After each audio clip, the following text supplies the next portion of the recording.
Hello, welcome back to another episode of the Menswear Style Podcast. I'm your host, Pete Brooker, and today on the show, I am talking to Will Verona. He is the founder and director of PURIFIED. PURIFIED is a London-based shoe brand creating 100% plastic-free footwear solely from materials that are natural. 25 billion shoes are produced each year. Almost all of those are unrecyclable, destined to spend generations in landfill. The shoe industry's reliance on synthetic materials and toxic glues don't only lead to waste and environmental degradation, it compromises shoe quality and comfort. And here to correct that is Will Verona from PURIFIED. Here he is on the phone. Yes, hello. So I'm Will Verona and I'm the founder of PURIFIED. Before I was studying shoemaking in Italy, so I learned kind of the pattern making side, the technical elements behind the shoes. And then after that, I spent 5 years as a designer in the industry, mostly on sort of leather boots and leather shoes. PURIFIED, we create entirely zero plastic shoes that are designed to return to Earth at end of life. Um, and yeah, it was described by when I've explained it to people in the past, it was almost described as the impossible shoe, this idea of completely rejecting plastics, synthetics, petroleum-based glues. But in reality, these are all things that have been created in the past 100 years or so. And, before then, people weren't walking around barefoot. So I always knew that there was a way, and it's been a 4-year journey of basically getting back to that sort of previous way. Away from the product, I'd say the brand looks to champion kind of simpler ways of living, and really rebuilding that connection with nature and humanity that I think we're seeing more and more of in everyday life. Interesting. Yeah, let's talk a little bit about you though. So you're living in Italy at the time, or did you go there from the UK to study especially? Yeah, I went there to study for 6 months. So it's a school called Arcitoria in Mm. Milan. Mm. It was Monday to Saturday, like 9 till 7 p.m. every day, just really working on shoe lasts and technical elements and being given designs to create physical patterns from. And Um, sorry, so how does that work? Is it a specialist school that teaches shoe design, or is it yeah, kind of a broad design school and you specialized in shoes? no, it's a very specialist school.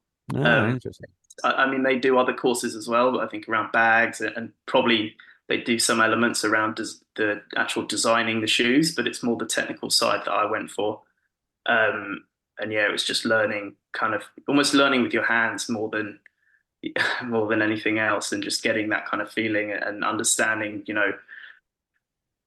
what makes a great shoe and how to correct technical issues. It was fascinating, and I just came back with a level of knowledge that I was quite shocked by, to be honest. Yeah.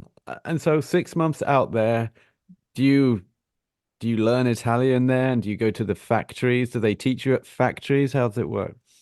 Yeah, we did go to factories. We did a few visits, but really it's just in kind of a studio where you're just at a table with a cutting board and a shoe last, which is like essentially a mold of a foot that you build the shoe design around. Um, and yeah, in terms of learning Italian, I wish I could say I came back fluent, but languages maybe has never been my strong point. So I see. Got fluent in April Spritz. Um, very much so. well, so you graduate, you come back to the UK, I presume, and then you start work for another company, you say for Yeah, 5 years. What are you yeah. learning or what are you gleaning at your time there or wherever you are that you're now taking into Purified 5 years later?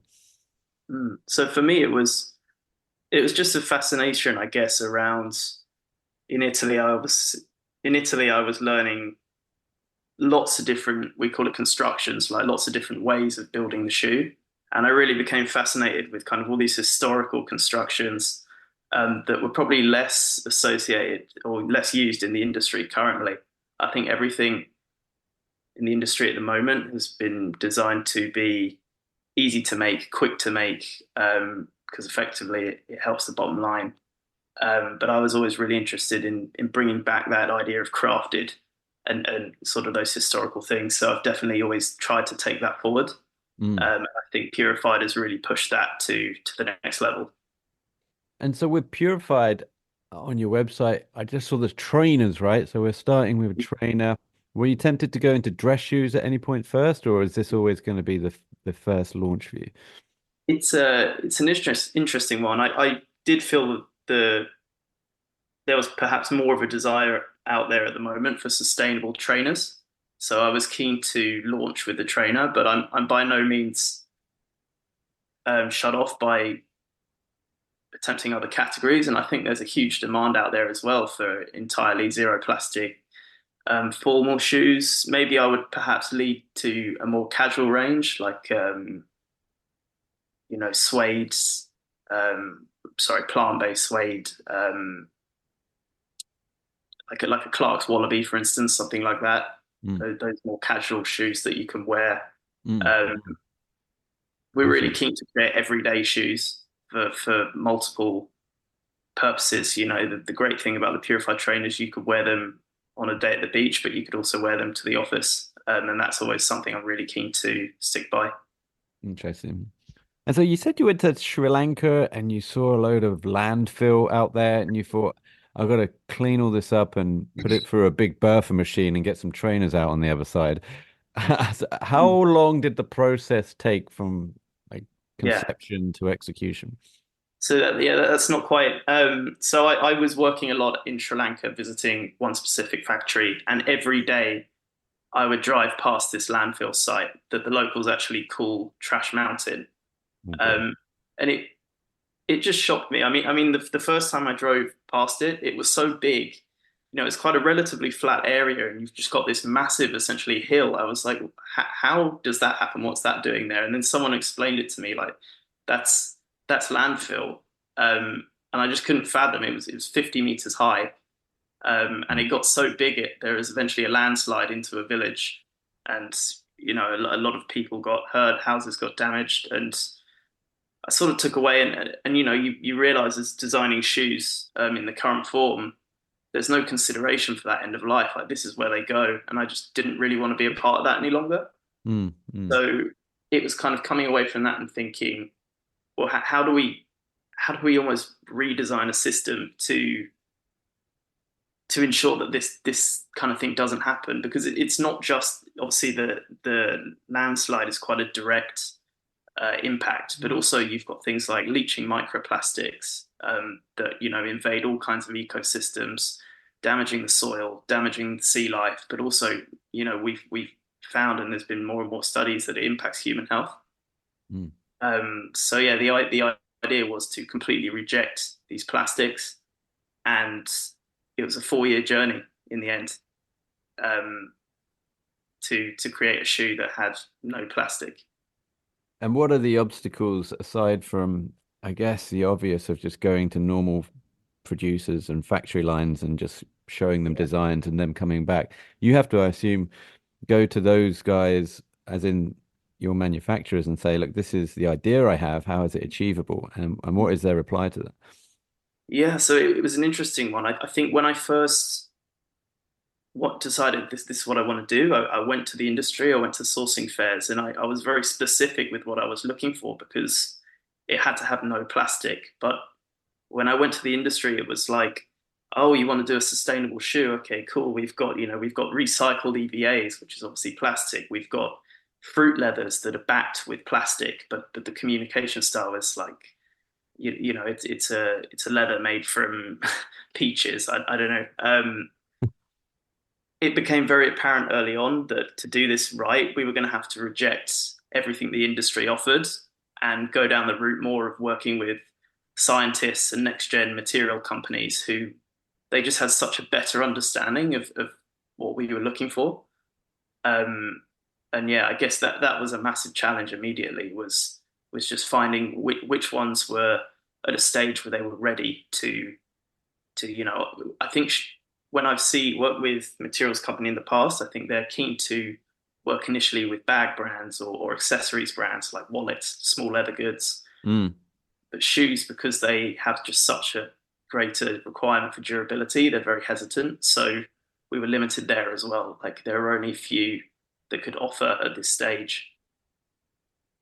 And do you have to pay for each prototype that comes out? As in, I imagine there's a lot of sampling that has to go on. Then you have to test your ability.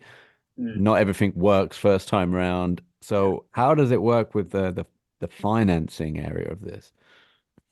So in terms of the yeah, we would have to pay for that prototyping stage for the materials we bought in. Mm, Um, so the brand itself was actually I had a lot of support through my family.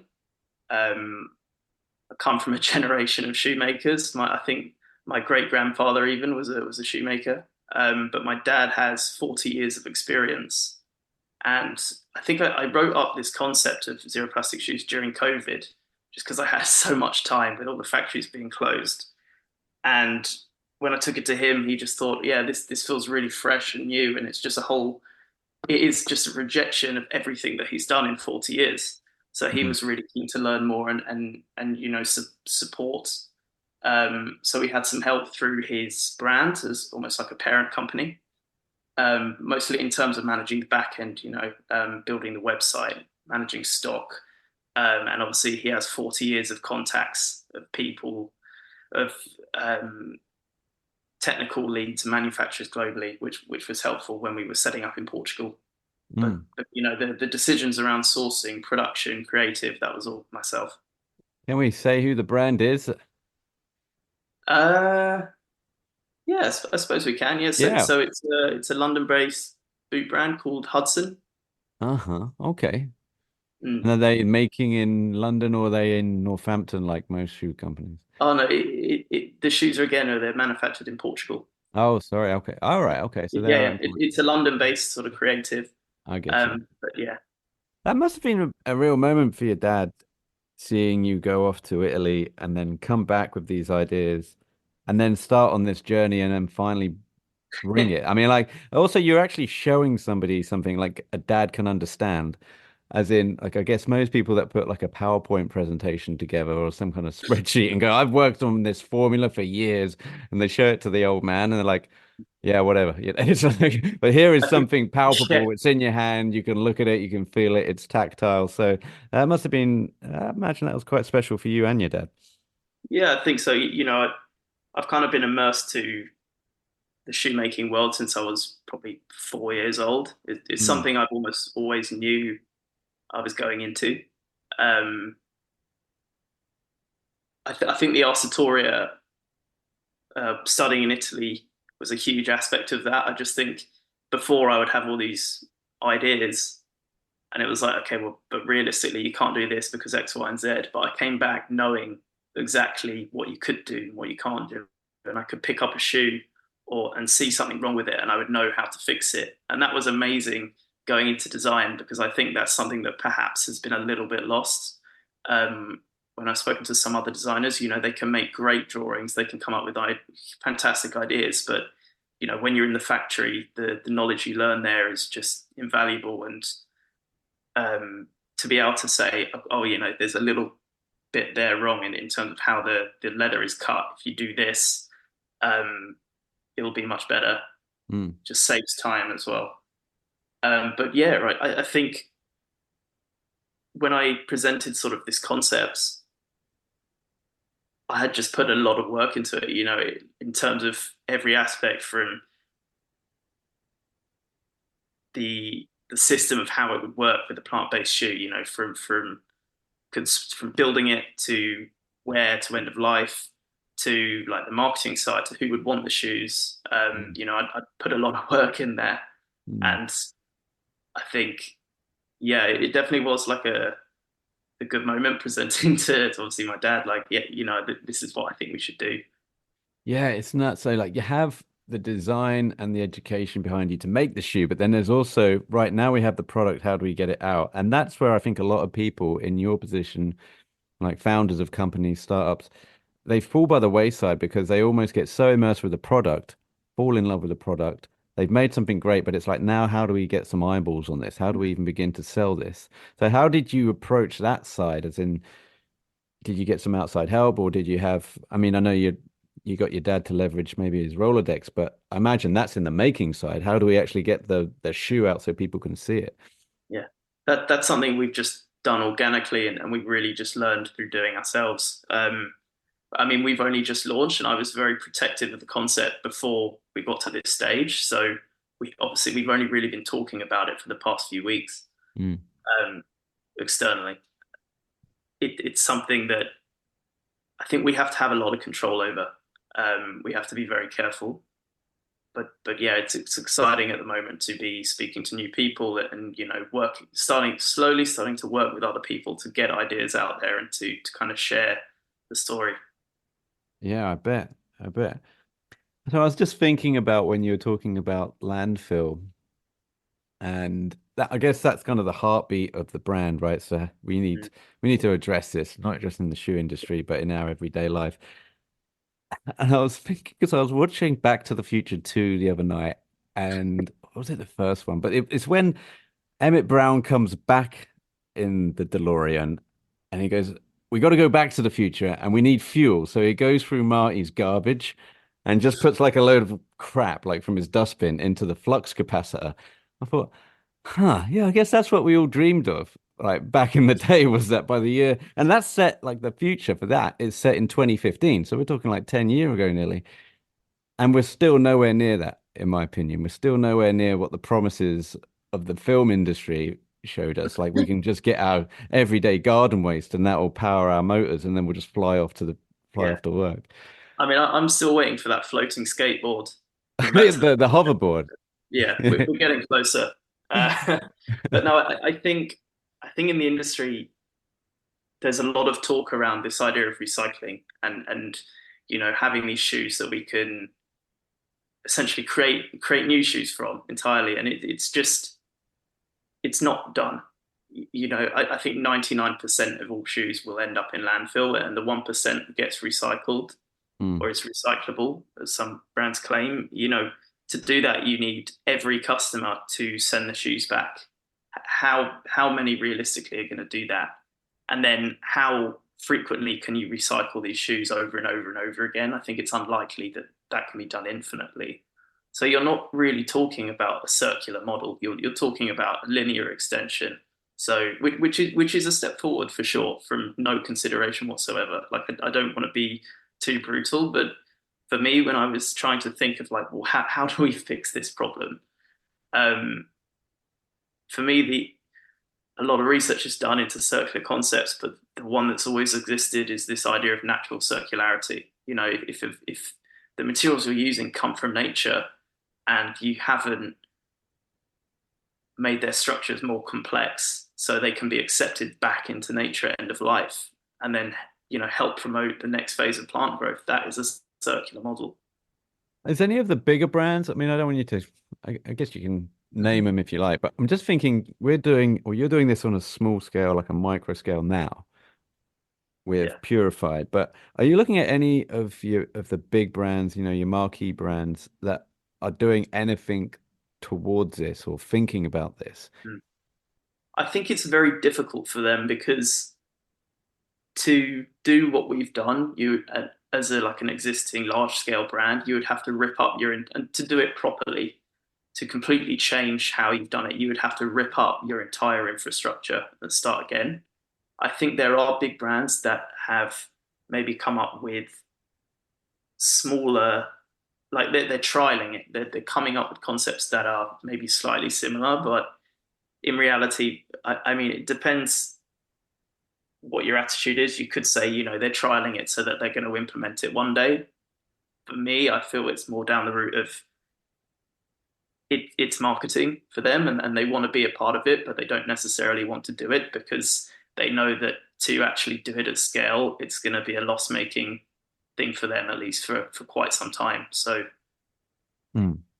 It what just I feels would like say, it. Oh, sorry. yeah, No, go for it. Go for it. sorry. What I would say is, one of my key influences around, or key, sorry, inspirations was actually Nike had a category of shoes called Nike Considered in the 90s. And some of the ideas there were just so ahead of its time. You had like woven shoe uppers using straw. You had modular designs that could be disassembled. They didn't use glue. And even before I started Purified, that aspect of design has always been like a real sort of North Star for me. So like the ideas are somewhat there. It's just in terms of implementing them at scale that I'm not seeing it. Interesting. You know what else Nike did? The mags. Back to the Yes. Future, self-lacing MXP. trainers. Where were Yeah. they? Hey, They what was it? It was, I I think, think a they couple of years brought ago. It out, was the yeah, year they went back. We actually met the date they're in the future, and they released them again. I think they did Um, like a small run of them. yeah, they Yeah. are really cool. I actually managed to. I don't have a pair, but I managed to pick up a pair once in a shop somewhere, and they are really cool. And how far are we down the line for Purified getting something like that on the go? Well, until you I think got it's to gonna reach it's for the gonna take a stars, year or right? two. Yeah. Um, well, listen, Will, thank you so much for coming on. I really appreciate your time, but also really dig the brand, the effort, the energy you're putting towards making something very different, not out there currently, or a lot of people need to lean into this sort of stuff, especially with footwear, because how many people actually get to hand me down footwear? Because like you can hand me down maybe a coat or a t-shirt or something like that, but and I'm guilty of all this. Trainers just really go to the bin or to Hmm. the landfill, like we all know. And so, how many of these are actually happening? And you're trying to do something about that, which I commend, sir. Purified.eco, the place to go. We'll put all the links over on the show notes. And where can people get hold of you, Will? Yeah, so if you just contact us through the website, purified.eco, it's probably the best way to go. Alrighty, and drop him a note there. And check out the shoes. In the meantime, speak to you soon, Will. Thanks for coming on. Thanks very much. Cheers.